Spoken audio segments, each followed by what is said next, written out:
Good morning, and thank you for joining us for today's episode of the Fiji Times headlines. Leading the bulletin today, UN Secretary General Antonio Guterres heads to Fiji for the first time to meet with Pacific leaders next week. It's the second time a sitting UN Secretary General has met with Pacific Islands Forum leaders in the region, with the first in New Zealand in 2011.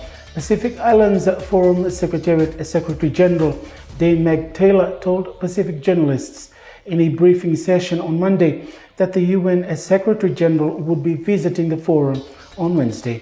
Yesterday, Forum Chair and President of Nauru, Baron Wangas, confirmed that Mr. Guterres would join Pacific Islands Forum leaders for a historic high-level dialogue at the Secretariat headquarters in Suva.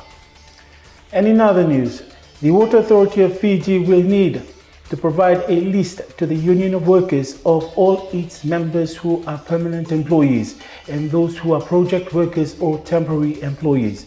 This follows a hearing before Judge Johan Lianage at the Arbitration Court in Suva yesterday.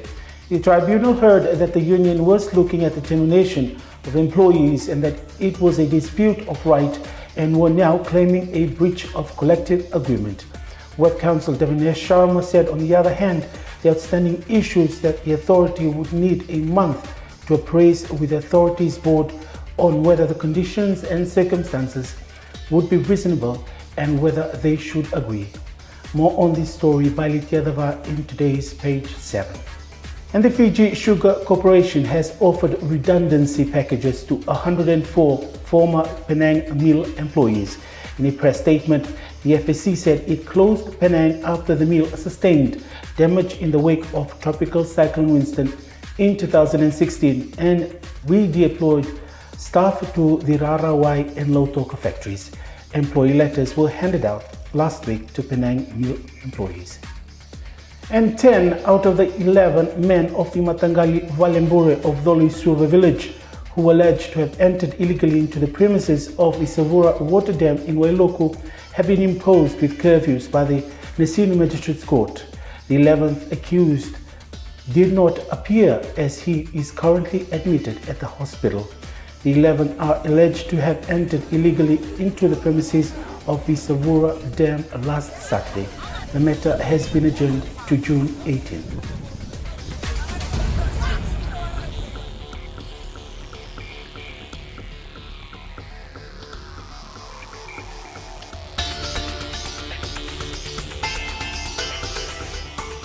And in business, one of the primary objectives from the Ministry of Agriculture's perspective is to upgrade and modernize the abattoir in Nakasi Nesinu and Vunda in Lautoka. This was highlighted by the Permanent Secretary for Agriculture and the Fiji Meats Industry Board member David Kolitangane, who said there were plans for both the abattoir facilities in these areas.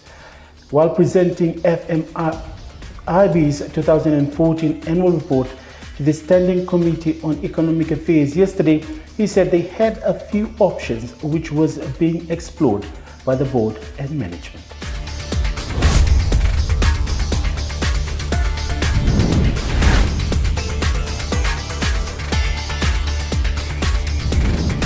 And in sports, it will be a family affair at this year's Samoa Pacific Games, as brothers Winston Hill and Jonathan Hill will be representing the country together for the first time. The Hill brothers will be representing Fiji in amateur boxing and are both targeting a gold medal win at the Games. Commonwealth Games bronze medalist Winston Hill said he is happy to have his brother by his side and is looking forward to a good outing. Jonathan will be fighting in the 75 kg weight class, while Winston fights in the 69 weight class. And the Fiji Airways Fijiana will miss the services of stalwart Ana Maria Ronguida for the HSBC World Rugby Women's Series in Langford, Canada this weekend. Ronguida, who captained the Fijiana at the 2016 Rio Olympics, has been ruled out of the team because she is suffering from pneumonia. This was confirmed by Fijiana coach Sayasi Fuli. He said it was a big challenge to lose one of the senior players. Meanwhile, Fiji is in Pool C with the United States of America, France and Spain. Police said USA and France are placed in the top 5 of this series.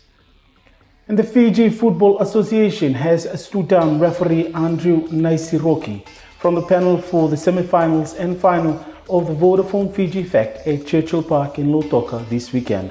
Naisiroki was the man in control of the final group game between Suva and Lautoka last Sunday when he failed to signal for the stretcher after a Suva player was injured in the second spell.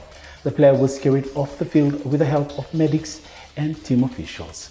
Meanwhile, Suva is waiting on the speedy recovery of several of the injured players ahead of the 2019 Vodafone Fiji Fact semi-final against Ba at Churchill Park in Lautoka this Saturday.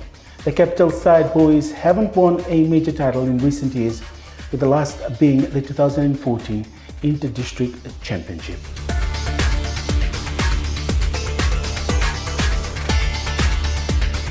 And looking at the weather, a trough of low pressure remains slow moving to the northwest of the country. Associated cloud and showers affect the northern and eastern parts of the country. Meanwhile, a high pressure system to the south of Fiji directs a fresh to southeast wind flow over the group. The outlook for tomorrow: expect cloudy periods with some showers and isolated afternoon or evening thunderstorms over the eastern parts and interior of the larger islands. Elsewhere, mainly fine and cool at night.